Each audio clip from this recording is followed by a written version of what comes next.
Kwa majina naitwa Mwana Mzomba. Mimi nitaongea tu nikisema kwamba tabia ambayo tumeanza wa Kenya ni tabia mbaya, si demokrasi ya hii nchi. Kwa sababu tabia ambayo tuko nayo ni sawasawa na kwamba tumeiga wa Tanzania, ambayo nikiangalia hivi ni tabia mbaya sana.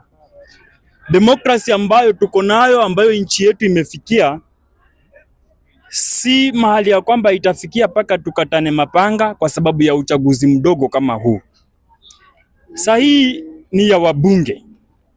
Tunaona hivi, wakati ikifikia 2027 ya urais itakuwa aje?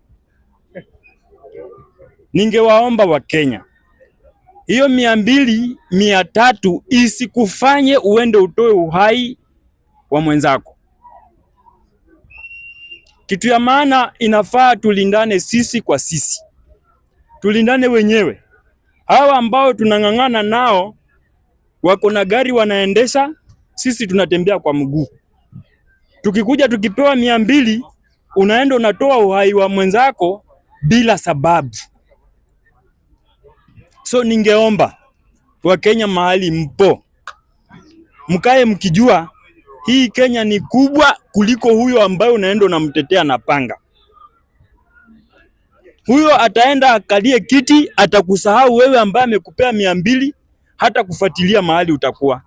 Ukishikwa na serikali ukiwekwa ndani, wewe ndio utapambana na hiyo hali yako.